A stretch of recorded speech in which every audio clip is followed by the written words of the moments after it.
Em 18 de junho de 2023, o Titan, um submarino operado pela OceanGate, desapareceu nas águas internacionais do Oceano Atlântico Norte, perto da costa de Newfoundland, Canadá. O submarino estava em uma expedição turística para ver os destroços do RMS Titanic, com 5 pessoas a bordo, incluindo o fundador e CEO da OceanGate, Stockton Rush. Devido ao suprimento estimado de oxigênio para apenas 3 dias, houve um grande esforço de resgate da Guarda Costeira dos Estados Unidos e da Guarda Costeira do Canadá, que foi mal sucedido até o início de 22 de junho, quando surgiram evidências dos destroços do navio, levando à trágica conclusão de que o submarino implodiu nas profundezas do oceano e não houve sobreviventes. Seja bem-vindo ao Doc Ruby. Antes de seguirmos com o vídeo, não se esqueça de deixar seu gostei e se inscrever no canal. História da OceanGate. Vamos começar com o que sabemos sobre a empresa que operava o Titan e o submarino OceanGate Incorporated. É uma empresa privada sediada em Everett, Washington, que fornece submarinos de mergulho para a indústria do turismo, pesquisa e exploração. A empresa foi fundada em 2009 por Stockton Rush e Guillermo Solem. Stockton Rush queria ser astronauta, então ele obteve sua licença de piloto comercial, mas, devido à sua visão ruim, ele nunca poderia ser um piloto militar. Em vez disso, ele se mudou de São Francisco para Seattle para trabalhar na McDonnell Douglas como engenheiro de teste de voo para o F-15 Eagle. Após assistir ao lançamento da Spaceship One no deserto de Mojave em 2004, ele decidiu que não queria ir para o espaço como turista, mas sim ser como o Capitão Kirk na Enterprise, explorando as profundezas do mar. Ele era casado com Wendy Rush, descendente de Isidore e Ida Strauss, 2 pessoas que faleceram no naufrágio do Titanic, o que se relaciona com a história de hoje. Os eventos trágicos ocorreram durante uma expedição de turismo em águas profundas para explorar os destroços do Titanic, que afundou no Atlântico Norte em 1912.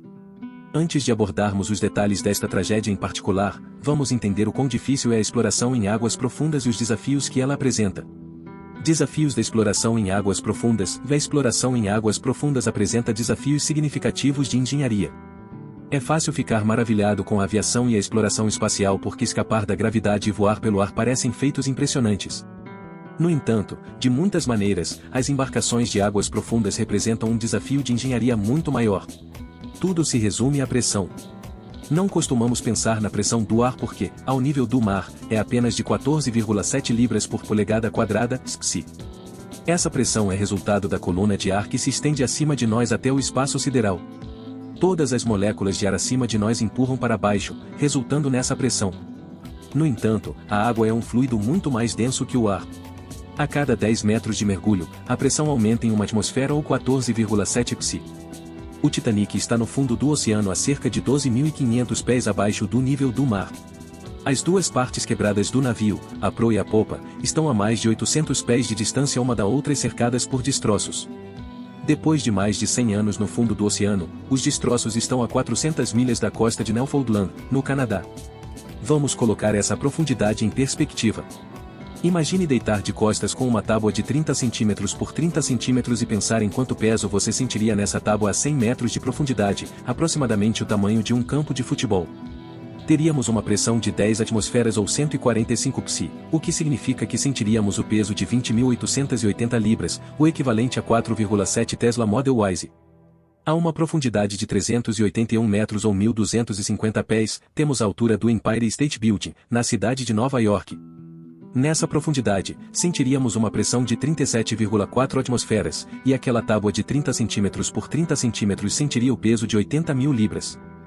A 490 metros de profundidade, temos a profundidade máxima de mergulho do submarino da Marinha dos Estados Unidos da classe C. Aqui, sentiríamos uma pressão de 48,5 atmosferas, e aquela mesma tábua de 30 cm por 30 cm sentiria o peso de 94.800 libras. A 828 metros de profundidade, temos a altura do Burj Khalifa. Aqui, sentiríamos 82 atmosferas de pressão, e o peso naquela tábua seria de 173.520 libras. Essa profundidade é aproximadamente a mesma do submarino de mergulho mais profundo em operação atualmente, o submarino classe Oscar da Marinha Russa, que atinge 3.800 metros. O local do naufrágio do Titanic está a 3.800 metros de profundidade. Nessa região, a pressão é de 376 atmosferas, e aquela mesma tábua de 30 cm por 30 cm no nosso peito teria o peso de 797.000 libras.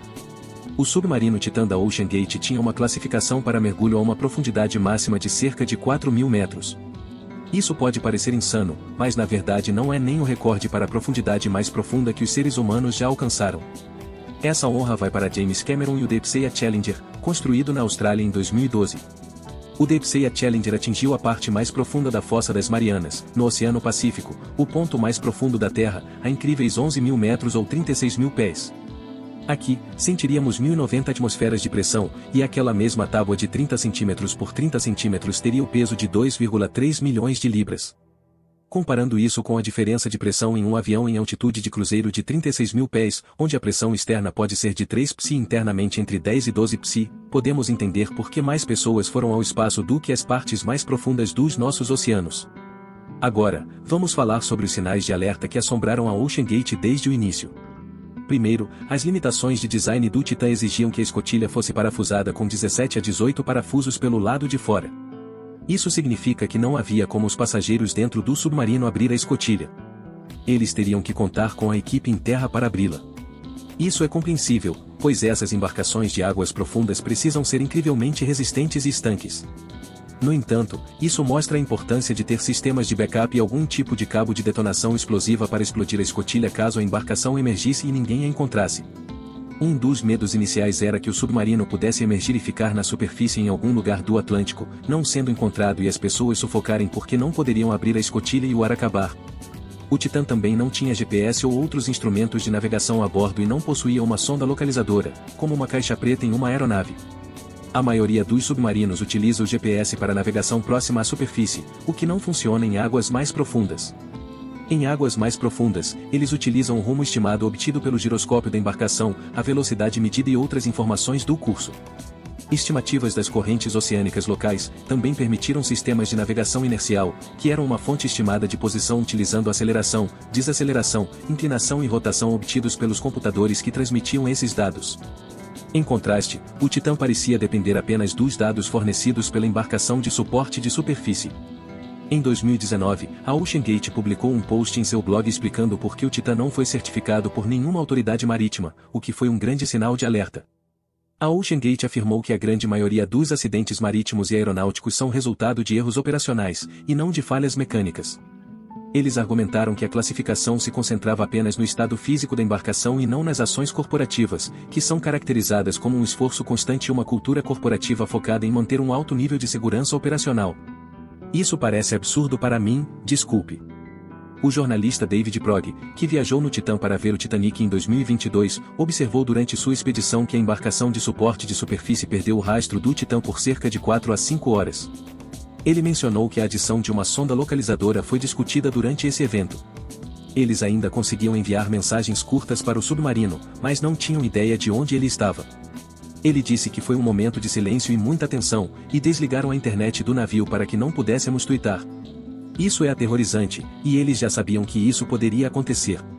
A embarcação também era controlada por um controle de videogame, o que pode parecer uma ideia legal do Vale do Silício, com cadeiras de feijão e salas de descanso, mas é simplesmente estúpido.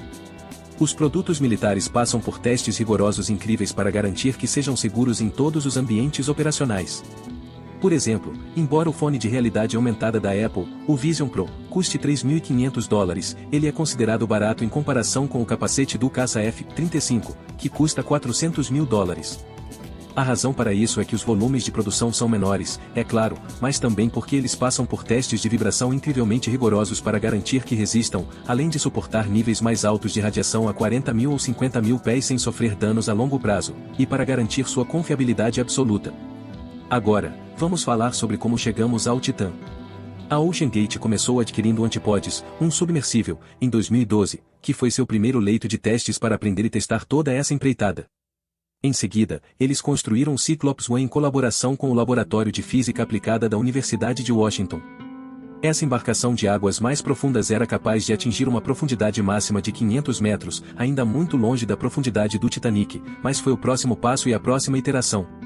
No início do projeto, o casco era feito de fibra de carbono, e o submersível mergulhava verticalmente com assentos giratórios para garantir que os passageiros permanecessem na posição vertical.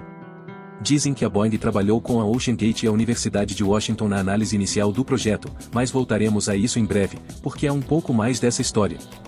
Finalmente, eles chegaram ao Titã, seu produto final, que seria classificado para 4.000 metros de profundidade. Uma das principais características do Titã é que ele possui um casco de fibra de carbono e titânio. Isso é realmente exótico no mundo dos materiais. Temos usado aço de alta resistência e alumínio há muito tempo, e temos dados de engenharia sobre como eles falham e no que devemos prestar atenção nos testes. No entanto, a fibra de carbono ainda é bastante exótica. Na verdade, é provável que nenhum carro que você já dirigiu tenha muita fibra de carbono nele. As únicas exceções são os supercarros de alta qualidade e, mais recentemente, na aviação, com o Boeing Dreamliner. Antes disso, sempre usamos alumínio, titânio e outros materiais semelhantes. Portanto, geralmente se sabe menos sobre a fibra de carbono, e também é muito difícil garantir que esteja correto. A OceanGate assinou um contrato com a Spencer Composites em janeiro de 2017 para o cilindro composto de carbono. Essa era a mesma empresa que construiu o casco de pressão composto para o submersível Deep Flight Challenger de uma pessoa para Steve Fossett. Depois que Fossett faleceu, o Deep Flight Challenger foi adquirido pela Vard Oceanic de Richard Branson, que anunciou planos de realizar uma série de 5 mergulhos nos pontos mais profundos do oceano. No entanto, a Deep Flight se recusou a apoiar o plano, pois a embarcação foi projetada para apenas um mergulho. Isso é importante, voltaremos a isso em breve. Em um comunicado, eles disseram que o problema é que a resistência do Deep Flight Challenger diminui após cada mergulho. Ele é mais resistente no primeiro mergulho, afirmou Adam Urai, presidente da empresa. Ele foi projetado para estabelecer o recorde de mergulho profundo e depois ser aposentado como uma exposição no Smithsonian.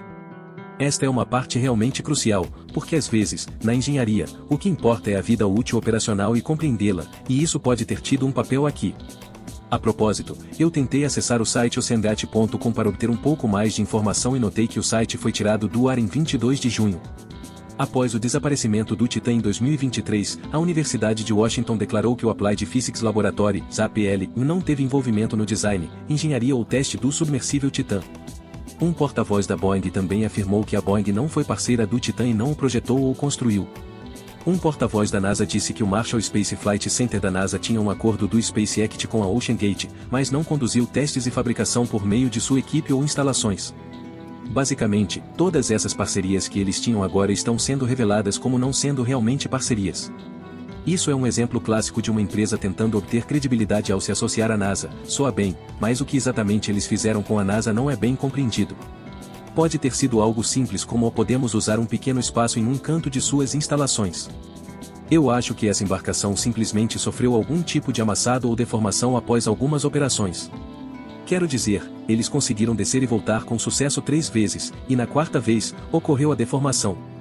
Sinceramente, acredito que nenhuma embarcação que vá até a Fossa das Marianas ou 12.000 pés no Atlântico deva ter uma vida útil de mais do que algumas operações. Acho que o que eles estavam tentando fazer, Stockton Rush estava tentando tornar esses ingressos acessíveis. Começaram em $125 mil e dobraram o preço quando esses caras embarcaram, chegando a $250 mil. $250 mil parece muito dinheiro, mas o preço real deveria ter sido de $1 milhão, talvez 1,5 milhão, o que permitiria substituir a embarcação de tempos em tempos ou fazer testes disruptivos completos para substituir peças. Há uma série de coisas que precisam acontecer, mas acho que, em busca de ser acessível e ter sua própria experiência no navio, prestígio de reputação, tentar construir uma marca, tentar construir uma empresa, eles tomaram atalhos e fizeram coisas que não entendem. E, para ser honesto, sabemos mais sobre o espaço do que conhecemos nossos oceanos profundos ou a terra profunda. Esses são ambientes realmente muito difíceis de alcançar. Não foi assim que aconteceu, mas na engenharia, sempre precisamos aprender com nossos erros. Se você é um defensor da liberdade e sabe que essas pessoas assumiram o risco, sabiam o que estavam fazendo, concordo com isso. Sou um defensor da liberdade de fazer suas próprias escolhas e assumir seus próprios riscos. Mas será que eles realmente entendiam completamente o que era essa embarcação? Será que eles conheciam bem os riscos? Provavelmente não. Essas são coisas que podemos tentar melhorar e, talvez, da próxima vez que alguém tiver essa ideia de explorar as profundezas do oceano, haja uma metodologia melhor implementada. E imagino que isso vai ficar muito mais caro.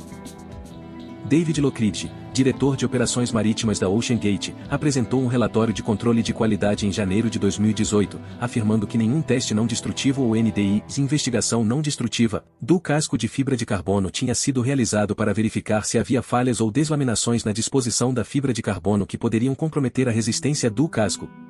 O NDI é uma maneira de verificar algo para garantir que seja seguro sem realmente quebrá-lo. Afinal, a melhor maneira de verificar se algo é seguro é cortá-lo ao meio, quebrá-lo e dizer, sim, é seguro, mas, é claro, você destruiu o produto. Portanto, o NDI é algo em que os engenheiros confiam o tempo todo para garantir que as coisas sejam seguras. No mundo da fibra de carbono, isso é muito mais difícil, porque a fibra de carbono não dobra, cede ou cria sulcos e rachaduras como outros materiais. Requer muitas informações e insights. Lockheed foi informado de que a OceanGate confiaria em um sistema de monitoramento acústico em tempo real, o que ele considerou insuficiente para alertar a tripulação sobre possíveis falhas com tempo suficiente para abortar a missão com segurança e evacuar. No dia seguinte à apresentação do relatório, ele foi convocado para uma reunião em que lhe disseram que a janela de acrílico pela qual se olha só era classificada para 1.300 metros, porque a OceanGate não financiaria o projeto de uma janela classificada para 4.000 metros. Nessa reunião, ele reiterou suas preocupações e acrescentou que se recusaria a permitir testes com tripulação sem um scan do casco completo. Lockheed foi demitido de seu cargo como resultado. A OceanGate processou Lockheed em junho, acusando-o de compartilhar indevidamente segredos comerciais proprietários e fabricar fraudulentamente um motivo para se livrar dele. O processo foi resolvido em novembro de 2018. Tenho certeza de que tudo foi selado e nunca saberemos exatamente o que foi acordado, mas isso é absolutamente aterrorizante durante problemas de comunicação. Em um comunicado de dezembro de 2018, Stockton Rush fez uma descida tripulada usando os propulsores verticais para superar uma flutuabilidade positiva inesperada ao descer além de 10.000 pés. Esses submersíveis são como balões cheios de ar, então é difícil para eles mergulharem, e eles têm diferentes sistemas de lastro para conseguir isso. Por algum motivo, em torno dos 10.000 pés, ele teve que usar os propulsores verticais para continuar sua descida, e isso causou interferência nos sistemas de comunicação entre as hélices em movimento, a perturbação na esteira de água vinda dessas hélices e tudo mais, resultando em uma perda de contato por 1 hora. Rush estava emocionado por se considerar a segunda pessoa a realizar um mergulho solo a 13.000 pés, depois de James Cameron. No entanto, se fosse eu, estaria aterrorizado e voltaria para descobrir o que diabos aconteceu com as comunicações e o que podemos fazer para consertar isso. Podemos mudar a frequência, ter um sistema de backup ou um cabo de reboque. O que for necessário para evitar que isso aconteça novamente. Após os testes concluídos em janeiro de 2020, o casco do Titan começou a mostrar sinais de fadiga cíclica, e a embarcação foi classificada para uma profundidade de mergulho de 3.000 metros. O casco foi reparado e novamente classificado para 4.000 metros, mas não sabemos quem realizou essas alterações e se tudo foi feito corretamente. É impossível saber. Decidi fazer este vídeo porque acredito que estamos no limiar de uma nova era de turismo e exploração exótica, seja indo para o espaço, a Lua, órbita terrestre baixa ou mergulho em águas profundas. Estamos prestes a ver mais disso com pessoas mais ricas, as pessoas envolvidas neste incidente em particular sempre buscam a próxima novidade. Portanto, se vamos fazer isso, é importante perceber o quão inseguro pode ser. Ao contrário da aviação comercial, não há órgãos reguladores envolvidos aqui. Trata-se de águas internacionais. A empresa teve que registrar a embarcação-mãe que leva as pessoas do Canadá, então isso teve que ser registrado. Mas o que acontece em águas abertas não é altamente regulamentado. A aviação é um exemplo perfeito. Quando você embarca em um avião, não consegue imaginar o quão seguro está por causa de todas as pessoas envolvidas, desde os membros da empresa, como a Boeing e a Airbus, até os engenheiros e oficiais de teste, até a FAA e outros órgãos reguladores que garantem que tudo seja regulamentado e controlado. Aqui não há nada disso. Uma das primeiras coisas a se perceber sobre a implosão da embarcação é que provavelmente não houve muito sofrimento. As pessoas provavelmente morreram instantaneamente. Mencionamos o peso que se sentiria nessas profundidades, e você seria esmagado. Então, provavelmente o que aconteceu é que eles construíram uma embarcação que, por si só, era bastante impressionante, com a estrutura de fibra de carbono, compósitos de titânio, era uma embarcação exótica e tinha uma janela de observação para ver o Titanic. Essas são coisas que os seres humanos não podiam fazer antes. Mas o problema é que cada embarcação, cada dispositivo de engenharia, tem uma vida útil operacional. Os engenheiros fazem testes para descobrir quantos ciclos podem ser realizados antes que os problemas comecem a surgir e, em seguida, eles adicionam um fator de segurança. Por exemplo, seu carro funcionará quase para sempre, desde que não haja pressões adicionais, como corrosão. Mas seu carro está bem. E as aeronaves? Elas são pressurizadas e despressurizadas repetidamente, e você não pode inspecionar todos os cantos. Os engenheiros descobriram que, se construíssem com alumínio ou fibra de carbono, teriam que fazer uma inspeção completa a cada 1000 horas, 500 horas, dependendo do caso. Eles desmontam os painéis e verificam se há rachaduras ou outras imperfeições, porque qualquer rachadura ou pequeno defeito pode ser um ponto de concentração de estresse onde ocorrerá uma falha. Finalmente, eles estabelecem que, após tantas horas, 20.000 horas, por exemplo, a aeronave é aposentada. Isso não significa que ela vai se despedaçar, mas sabemos que a testamos por milhões de horas e nada de ruim vai acontecer nessa janela. Essa é a vida útil operacional. Qual era a vida útil operacional do Titã? Isso foi estabelecido? Eles não estavam fazendo testes não destrutivos para ver o que estava acontecendo com a fibra de carbono.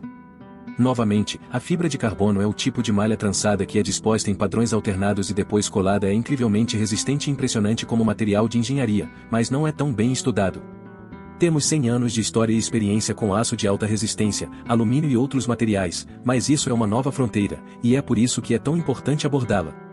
Novas fronteiras são emocionantes, são sedutoras, são glamourosas. Estamos à beira do turismo espacial, onde pessoas ricas podem comprar um bilhete para ir ao espaço e dar uma volta na Lua, desfrutar de um almoço bem servido e voltar para casa.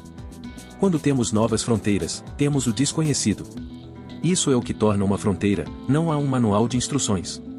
E quando você precisa construir embarcações capazes de suportar as pressões das profundezas oceânicas, há muito que é desconhecido, e é por isso que não temos versões comerciais disso.